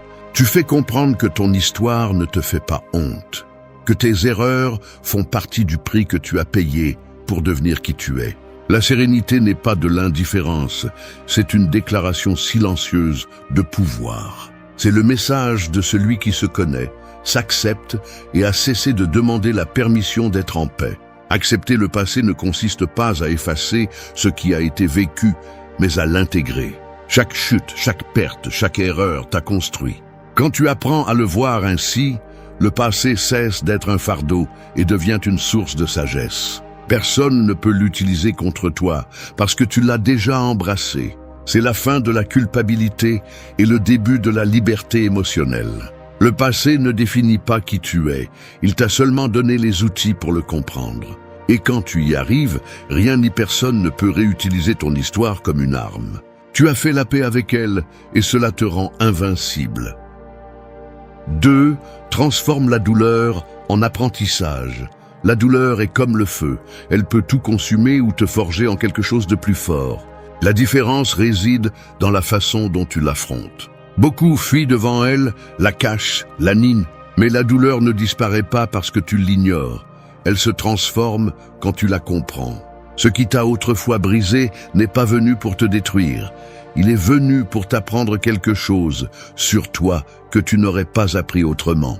Si quelqu'un essaye d'utiliser ce passé douloureux contre toi, c'est parce que tu n'as pas encore pris le contrôle du feu qui t'a brûlé. Le stoïcisme enseigne que rien n'a de pouvoir sur toi si tu décides de ce que cela signifie. Sénèque disait que les difficultés renforcent l'esprit, tout comme le travail du fer le durcit. Chaque blessure porte une leçon cachée, une vérité qui ne se révèle que lorsque tu arrêtes de te demander pourquoi et que tu commences à te demander pourquoi. Cette différence change ta vie. Le pourquoi t'ancre dans la souffrance, le pourquoi te pousse vers la croissance. Transformer la douleur en apprentissage n'est pas de la poésie bon marché, c'est de la discipline émotionnelle. C'est avoir la capacité de te regarder sans victimisation et de reconnaître que, bien que cela ait fait mal, tu as survécu. Que bien que tu aies échoué, tu ne t'es pas perdu. C'est comprendre que les cicatrices ne ruinent pas ton histoire, elles la complètent. Chaque chute que tu parviens à analyser sans ressentiment devient une nouvelle forme de sagesse. Parce que la douleur, lorsqu'elle est comprise, cesse d'être une punition et devient un maître. Dans la vie quotidienne, pratiquer cette leçon signifie arrêter de répéter la même chose, encore et encore dans ton esprit. Chaque souvenir amer peut devenir un entraînement mental. Au lieu de dire « cela m'a ruiné », demande-toi « qu'est-ce que je peux apprendre de cela ?» Chaque fois que tu te souviens d'un moment qui t'a fait mal, pense à ce qu'il t'a appris. Patience, limite, clarté, force. Cette réinterprétation constante transforme tes blessures en outils. Et quand quelqu'un essaiera d'utiliser ton passé comme une arme, tu verras quelque chose de curieux. Ça ne fait plus mal. Ils te verront calme, voire reconnaissant. Parce que ce passé, qui était autrefois une faiblesse, est aujourd'hui ta preuve de feu surmontée. Et rien n'intimide plus celui qui cherche à blesser que de voir que son attaque n'a plus d'effet. Transformer la douleur en apprentissage est l'acte de vengeance le plus silencieux et le plus puissant de libération. Tu n'as pas besoin d'expliquer au monde ce que tu as traversé. Ta croissance parle d'elle-même. La douleur que tu as affrontée était nécessaire pour éliminer la version faible qui ne savait pas comment résister. Maintenant, ce qui était autrefois un fardeau est ton fondement. Il ne s'agit pas d'oublier ce qui s'est passé, mais de l'utiliser comme un élan. Chaque personne forte porte un passé difficile, mais tous ne le transforment pas en sagesse. C'est la différence entre celui qui sombre et celui qui renaît. Tu choisis si le feu te détruit ou te trempe. 3. Réponds avec calme, pas avec colère. La colère est comme un poison lent que beaucoup boivent en espérant que l'autre meure. Chaque fois que quelqu'un essaie de te provoquer en utilisant ton passé, il cherche cela. Que tu réagisses, que tu perdes le contrôle, que tu démontres par tes actes que cela te fait toujours mal. Mais quand tu réponds avec calme, tu brises le cycle et changes les règles du jeu. La sérénité est le coup le plus silencieux et en même temps le plus dévastateur, car elle laisse impuissant celui qui espérait te voir brûler. Dans un monde où tous rivalisent pour avoir le dernier mot, garder son calme est une forme de supériorité. Les stoïciens l'ont compris avec une précision admirable. Épictète disait que ce ne sont pas les choses qui nous perturbent, mais l'opinion que nous avons d'elles. La colère est cette opinion exagérée qui te fait croire que tu dois te défendre, alors qu'en réalité, tu n'as rien à prouver. Personne qui a guéri n'a besoin de justifier son histoire. Répondre avec calme est une déclaration de maîtrise personnelle. Un message qui dit « Tu ne me contrôleras pas avec mes blessures ». Et ce type de pouvoir ne se crie pas. Il se transmet par le regard, par le silence, par la posture ferme de celui qui n'a pas besoin de s'imposer pour être respecté.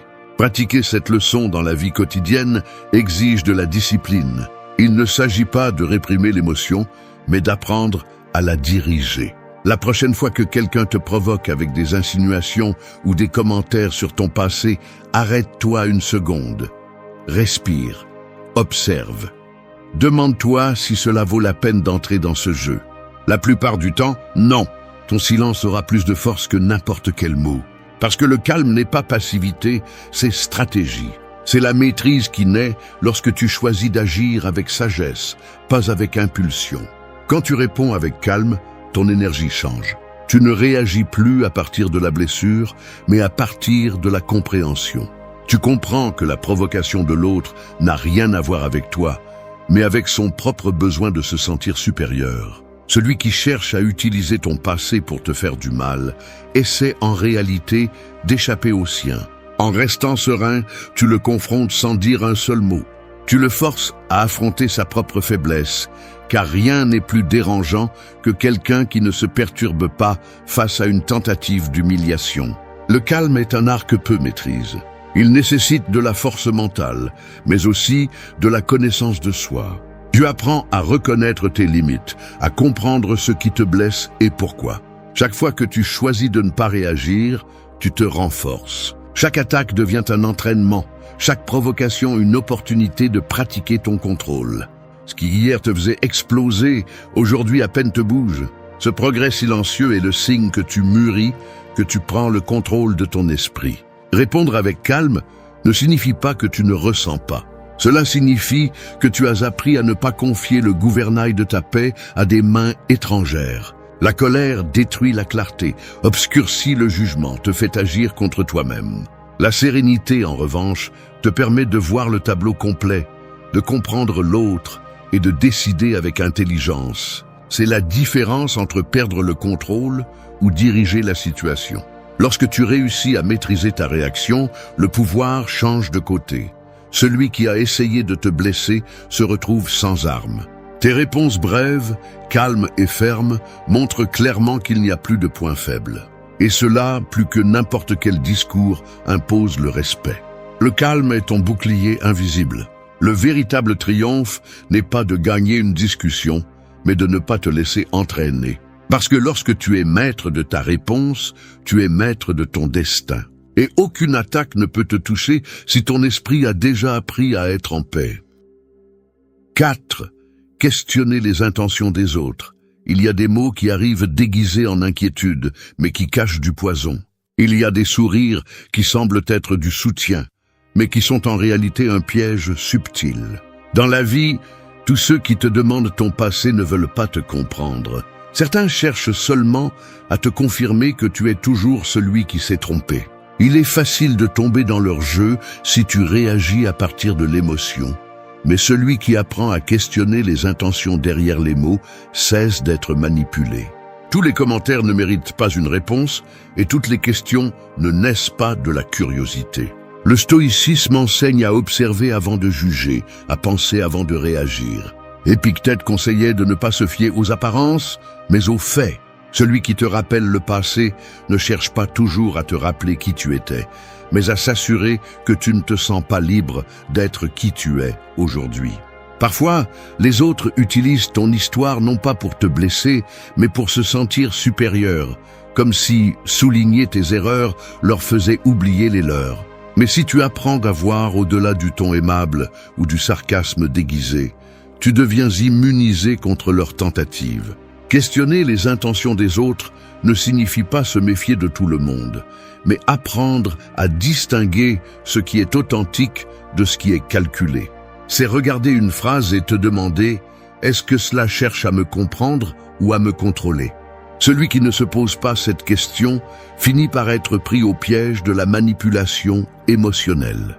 Les stoïciens appelaient cette capacité proairésis, la faculté de discerner ce qui dépend de toi et ce qui ne dépend pas. Je ne peux pas contrôler ce que les autres disent, mais tu peux contrôler le pouvoir que tu leur donnes sur ton esprit. Dans la vie quotidienne, cette leçon se pratique en observant attentivement. Chaque fois que quelqu'un ramène ton passé dans la conversation, ne te précipite pas pour expliquer. Écoute le ton, l'intention, le moment. Si tu perçois qu'ils le font pour te blesser, souris sereinement et change de sujet. Ne leur donne pas le plaisir de te voir perturbé. Parfois, le silence est la meilleure réponse, car il montre clairement que tu as compris le jeu. Et quand tu comprends le jeu, tu le surpasses. Questionner n'est pas vivre avec paranoïa, c'est vivre avec conscience. C'est reconnaître que toutes les personnes ne veulent pas te voir avancer. Certaines se sentent menacées par ta croissance et, en te rappelant ton histoire, cherchent à arrêter ton progrès.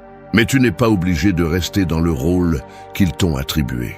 Ton passé peut être un sujet de conversation pour eux, mais ce n'est plus ta prison. Chaque fois que tu choisis de ne pas prendre personnellement leurs commentaires, tu renforces ta liberté émotionnelle. Il est également important de comprendre que celui qui te juge à partir de ton histoire le fait à partir de ses propres limitations. Celui qui n'a pas pardonné son passé ne tolère pas que tu aies fait la paix avec le tien. Questionner leurs intentions est aussi un acte de compassion. Tu reconnais qu'ils ne parlent pas de la sagesse, mais de leur propre douleur non résolue. Les stoïciens n'enseignaient pas à se méfier, ils enseignaient à discerner. Cette différence est essentielle. Apprendre à lire l'âme derrière les mots te protège de tomber dans des pièges émotionnels. Tu n'as pas besoin de te confronter à tout le monde.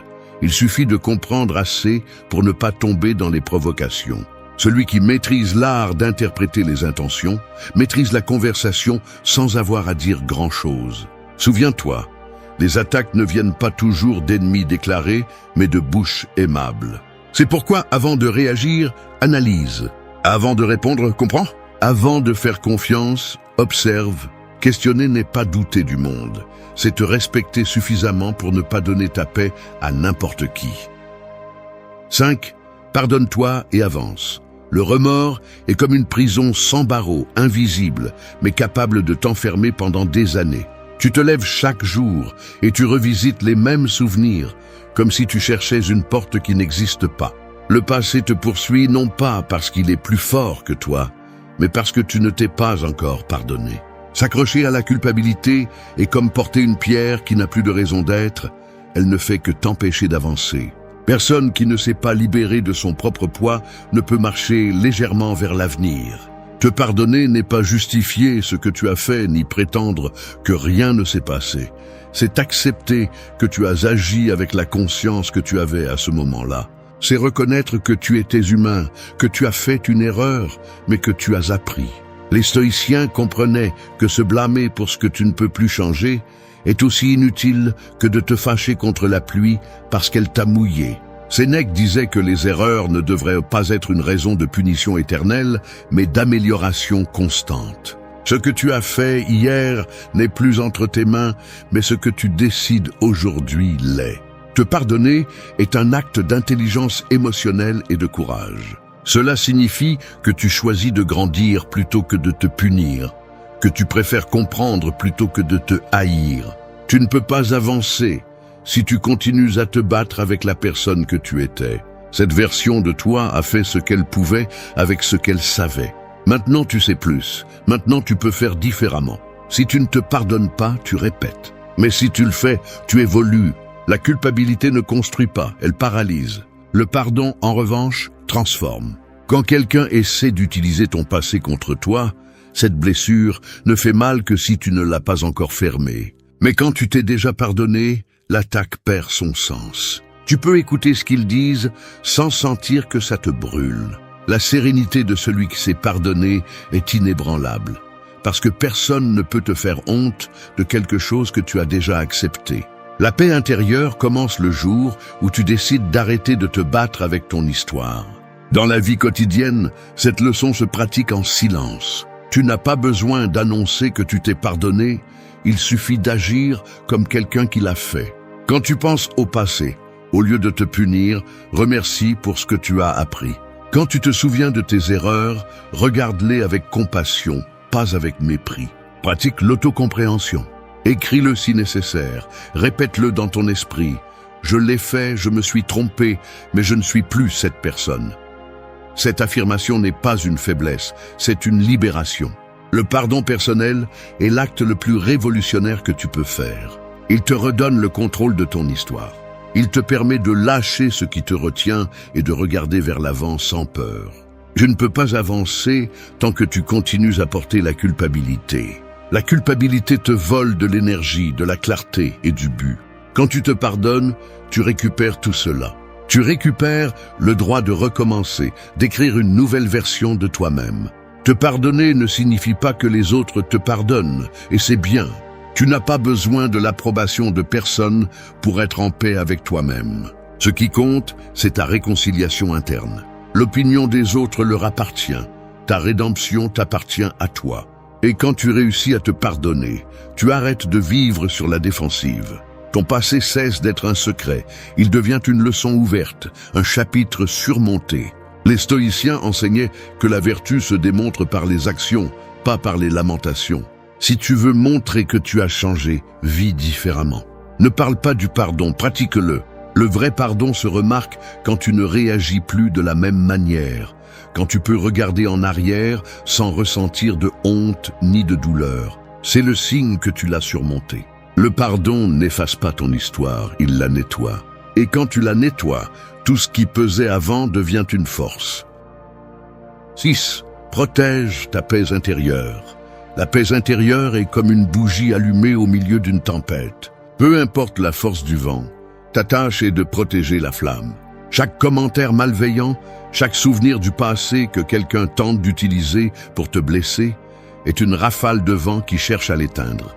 Mais lorsque tu apprends à prendre soin de ton centre, tu découvres qu'aucune tempête ne peut te toucher. La paix n'est pas l'absence de bruit, c'est la capacité de rester calme, même si le bruit ne s'arrête pas. Les stoïciens comprenaient que l'esprit tranquille est le plus grand bouclier de l'être humain. Marc Aurèle a écrit que celui qui maîtrise son intérieur est invincible, car rien d'extérieur ne peut le perturber. Protéger ta paix ne signifie pas t'isoler du monde, mais ne pas permettre au monde de contrôler ton état émotionnel. Chaque provocation, chaque critique, chaque tentative de te rappeler tes erreurs est un test pour voir si tu réagis encore ou si tu as déjà appris à maintenir l'équilibre.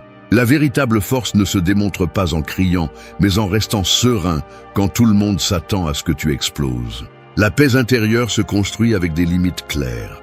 Tout le monde ne mérite pas d'accéder à ton énergie, et tout le monde ne doit pas connaître ton histoire. Apprendre à dire « je ne veux pas parler de ça » ou « ce sujet ne m'intéresse pas » est une façon de te protéger. Tu n'as pas besoin de te justifier ni de donner des explications à ceux qui cherchent à te perturber.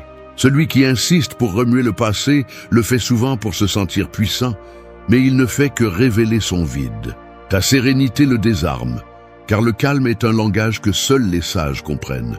Pratiquer cette leçon dans la vie quotidienne nécessite de la constance. Cela signifie s'éloigner des conversations qui ne t'apportent rien, éviter de discuter avec des personnes qui cherchent seulement à avoir raison et choisir tes batailles avec intelligence. Protéger ta paix, c'est savoir que tout ne mérite pas une réaction.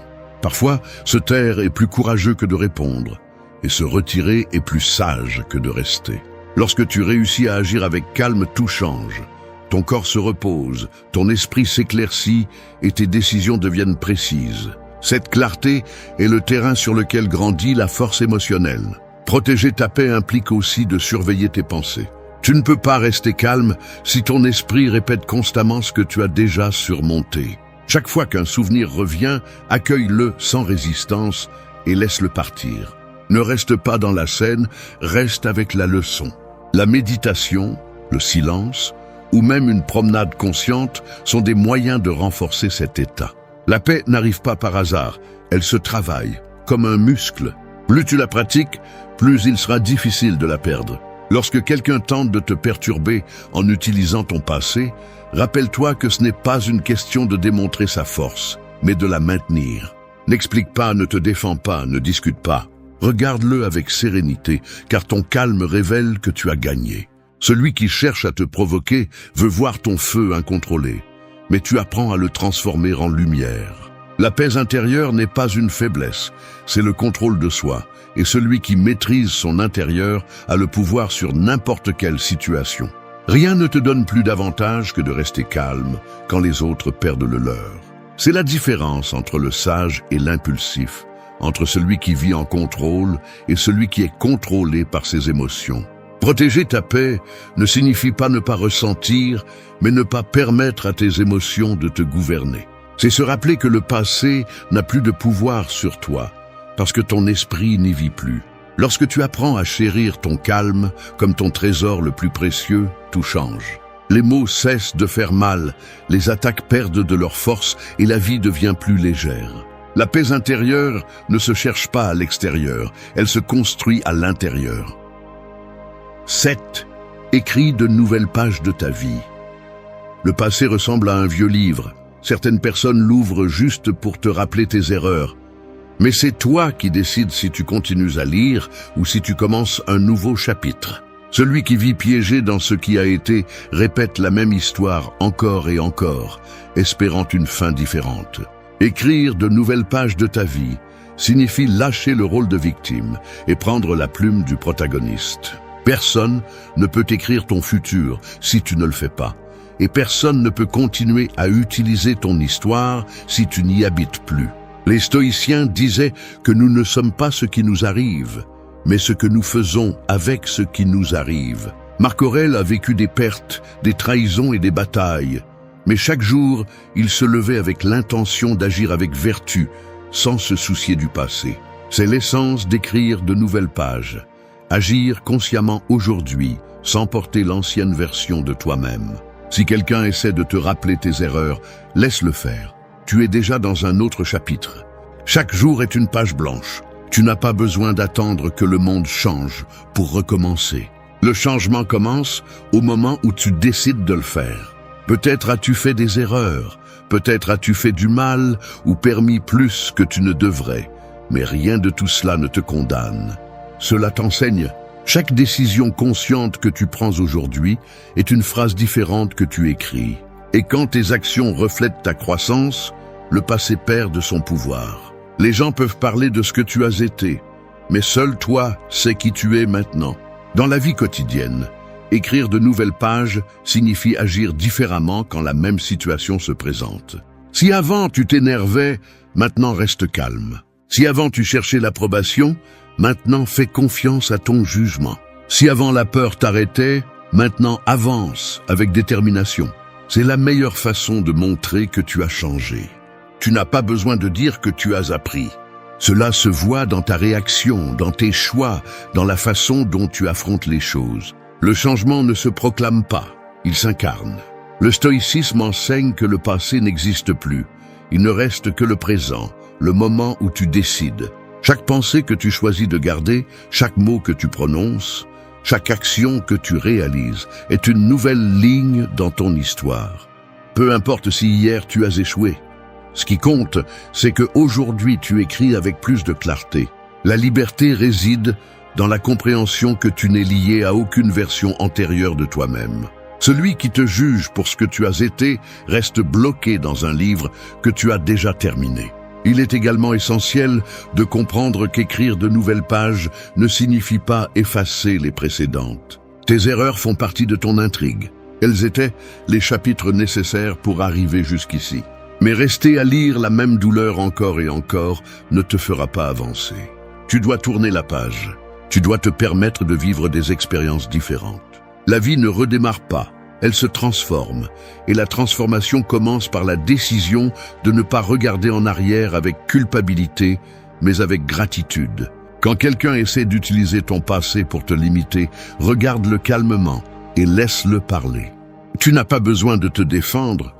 Ton présent est ta défense. Tes actions actuelles sont ta réponse la plus forte. Personne ne peut remettre en question la vérité de quelqu'un qui a changé, car le changement se ressent, se voit et s'impose. Écrire de nouvelles pages, c'est avoir le courage de commencer même quand d'autres préfèrent te rappeler la fin précédente. Chaque jour où tu choisis d'avancer, tu réécris ton destin. Peu importe combien de fois on t'a pointé du doigt, ce qui compte, c'est que maintenant tu as la plume en main. Et tant que tu continues à écrire avec conviction, le passé restera là où il appartient, dans les pages que tu as déjà lues, dans les leçons que tu as déjà apprises. 8. Maîtrise ta réaction face au passé. Le passé est comme un écho. Il ne résonne que lorsque tu réponds. Chaque fois que quelqu'un essaie de l'utiliser contre toi, il cherche cela. Que tu répondes avec culpabilité, avec colère ou avec honte. Mais lorsque tu apprends à maîtriser ta réaction, l'écho se dissout. Non pas parce que le passé cesse d'exister, mais parce que tu ne le nourris plus avec ta réaction. La maturité ne se mesure pas par combien de fois tu tombes dans la provocation, mais par combien de fois tu choisis de garder ton calme, sachant que tu pourrais détruire avec un seul mot, et tu décides de ne pas le faire. Maîtriser ta réaction n'est pas te retenir, c'est te comprendre. C'est regarder la provocation et voir qu'il n'y a derrière elle que de l'insécurité ou un besoin de contrôle. Les stoïciens parlaient du pouvoir de la pause, cet instant entre ce qui se passe et ce que tu décides de faire. C'est là que réside toute ta liberté. Celui qui maîtrise cet espace est invincible, car rien ne l'entraîne à agir sur l'impulsion. Marc Aurèle disait que nous ne sommes pas ce que nous ressentons, mais ce que nous choisissons de faire avec ce que nous ressentons. Et choisir de ne pas réagir est l'une des plus grandes victoires que l'esprit humain puisse remporter. Dans la vie quotidienne, maîtriser ta réaction signifie te former à chaque interaction. Quelqu'un te provoque, t'accuse ou essaie de te rappeler tes erreurs. Respire, ne réponds pas immédiatement. Ressens l'émotion, mais ne la libère pas. Laisse-la passer à travers toi comme une vague et observe ce qu'elle essaye de t'apprendre. Peut-être que cela te fait encore mal. Peut-être qu'il y a encore quelque chose que tu n'as pas pardonné. Cette conscience est un pouvoir, parce qu'une fois que tu comprends d'où vient ton impulsion, tu peux décider si cela vaut la peine de la lâcher ou de la laisser partir. Et presque toujours, la laisser partir est la meilleure réponse. Le calme déconcerte celui qui cherche le conflit. Le silence irrite celui qui veut te voir perdre le contrôle. Ta sérénité est sa défaite. Non pas parce que tu as gagné la discussion, mais parce que tu as montré que tu ne joues plus au même niveau. Les autres peuvent essayer de te manipuler, mais ils ne réussissent à te piéger que si tu réagis. Lorsque tu choisis de ne pas le faire, tu reprends le contrôle. Il ne s'agit pas de réprimer, il s'agit de diriger ton énergie. La colère peut être une force, mais le calme est un pouvoir. Maîtriser ta réaction signifie aussi apprendre à répondre avec stratégie lorsque la situation l'exige. Parfois, la meilleure réponse n'est pas le silence, mais la fermeté tranquille. Il ne s'agit pas d'humilier ni de démontrer, mais de faire comprendre qu'ils ne peuvent pas utiliser ton histoire pour te déstabiliser. Une phrase suffit. J'ai déjà appris de cela, je n'ai pas besoin de le revivre. Cette réponse courte et sereine ferme des portes sans ériger de murs. Chaque fois que tu choisis de ne pas réagir à partir de l'émotion, tu te renforces. Chaque provocation que tu gères avec maturité est une épreuve surmontée. Maîtriser ta réaction ne signifie pas être froid. Cela signifie avoir le contrôle de ton feu. Tu l'utilises pour éclairer, pas pour brûler. Et avec le temps, tu découvres que tu n'as plus besoin de gagner des discussions parce que la paix intérieure devient ta priorité. La différence entre le sage et l'impulsif est simple. Le premier répond, le second réagit. Celui qui répond agit avec conscience. Celui qui réagit agit avec ego. Et l'ego perd toujours. La maîtrise intérieure est le sommet de l'autocontrôle. Et celui qui l'atteint cesse d'être l'esclave des autres. Personne ne peut contrôler celui qui maîtrise son esprit. Personne ne peut utiliser le passé contre quelqu'un qui ne réagit plus. Parce que lorsque le calme gouverne ton intérieur, le monde peut crier tout ce qu'il veut, mais tu continues à écrire ton histoire avec silence, fermeté et liberté.